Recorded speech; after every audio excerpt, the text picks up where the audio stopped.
Hello guys, welcome back onto the Dutch Couch. Wrexham Football Club. I genuinely would like to get the opinions of Wrexham fans themselves and neutral supporters on the rise for this club. Do you see it as a circus? Do you actually see it as a genuine fairy tale? Because from what I'm reading, there's contrasting views on this massively.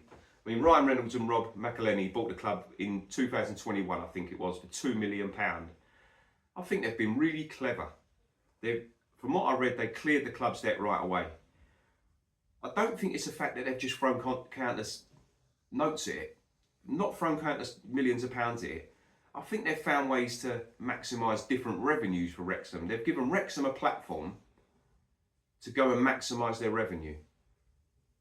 For me, looking at it deeper into detail, I think it's clever from those two. It's good ownership for me. Well, the fans obviously love them massively, so they can't be bad owners, can they? What they've done on the pitch, unbelievable what they've created and what they've done for those supporters. Since they've come in, the club have climbed obviously from the National League right through to the Championship. Right, I'm looking at this club thinking, can they go one better? Can they get to the Premier League? I'm not sure. I'm not sure what their limit is, what their peak is. It's going to be an interesting one. But this success has obviously been great for the Wrexham, the town. This is the thing. When you support a football club, I think people underestimate what a football club means to the actual community. Let's give that whole place a lift, not just in the confines of the racecourse ground. That area has absolutely had a massive lift. And it's mostly down to these two who have come in and worked their magic, really.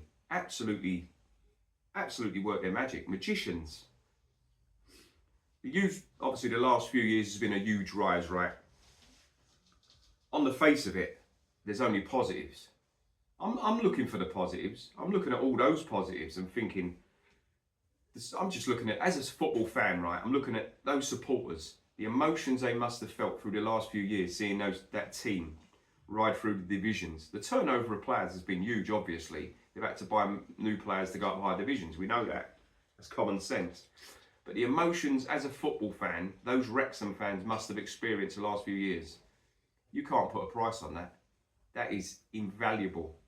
Amazing. If you could bottle that feeling, mate, you'd be a fucking multi-billionaire. But there seems to be a lot of neutral fans who either see it as a bit of a joke or a complete circus. I know quite a few. A couple of my viewers see them as an absolute circus, and they'll probably comment on this one. But there's been a lot of resentment by obviously opposing fans. The way the media are all over them, they're all over them. Everything. I watched the Birmingham Wrexham game, right, in, I think it was League One last year. I think they showed about 3 minutes of action. All they kept doing was panning to the directors' boxes for both sets of owners. I mean, Tom Brady was in the other box. It was constant. And even as a football fan, a neutral, I'm thinking, just get the camera off them. I want to watch the game. I think that sort of thing, maybe, it annoyed me, because I'm thinking, I didn't tune in to watch these geezers I don't know nothing about at the time. I just want to watch a bit of football. I think that's a little bit of resentful for people. They see that as a bit of a circus. And I know they do, actually. They've told me a few people. Obviously, resentment turns into transfer budgets. I'm looking, as they've gone up those divisions, they've had bigger transfer budgets than all of the teams, or most of the teams in them divisions. So they've had the means to go and buy better players. And when I say better players, when you're in the National League, the wage bill you've been able to pay, you've been getting League 2 players. When you're in League 2, you've been getting League 1 standard players. This is how it's worked. And that's not slaughtering Wrexham for that. It's just the way of the world. If you want to succeed in football these days in particular, modern football is all about the dollar. It's all about money. If you want to succeed and win things and go up divisions, you've got to spend loads of money. That's the only way that now it is possible to do it. So you can't slaughter Wrexham for that at all. They've done it how it's done. Simple as that. But it's not a fairy tale. For me, it's not a fairy tale in that respect. I've even read that Wrexham fans have become arrogant because of their success. I'm not so sure about that. I don't know personally any Wrexham fans myself. can't imagine they've become arrogant over their success, especially from where they've come from, humble standards. They must know that disaster is only 5 minutes away. It can end in any corner. Disaster can be around any corner for a club, any football club, especially one that's been there. They should know more than to be arrogant about it. So not too sure about that. But as resentful as fans are of other teams, I'll tell you what, give them, these owners, coming into their club and giving them success that you've had, they'd take it all day long. I don't think it's resentful. I think they're envious. A lot of people are envious of Wrexham's success. And I think in this country, we always try and put a negative spin on a success story, right? Especially when it's not our team. We'll look for excuses for it to be, nah, it's not that great. It's like when someone wins the Premier League. Nah, it's only because they spent that amount of money. We never appreciate it for what it is. You can only beat the teams in your division. You can only beat what's in front of you. Wrexham have done that. Now they're in the Championship. They're going to find it a whole lot tougher. And I think they already are. Because now it's a little bit more, you're probably not the biggest hitters now. So now you're at a level where the coaching comes more into it. So now we're going to see. Now we're going to see how it lies. And how the manager there, Phil, I can't remember his bloody name, how he does. Because to be honest, they've stuck with him. He didn't succeed at first, but they stuck with him. So no, fair play. I mean, one thing I could say about Wrexham, I'm not Wrexham walking dictionary. I don't know everything about Wrexham, but I'm a lover of football. I couldn't even think of the manager's name on the top of my tongue then. It's in there, crazy.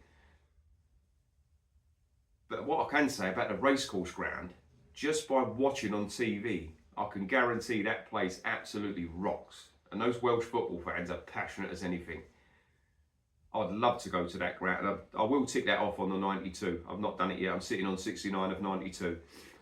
But yeah, I look forward to ticking that one off. The racecourse ground. My everlasting memory of the racecourse ground is growing up as an Arsenal fan in 1991-92 season, I think it was.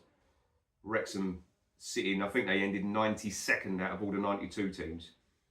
Or was sitting 92nd. They knocked Arsenal out the FA Cup. Mickey Thomas, free kick.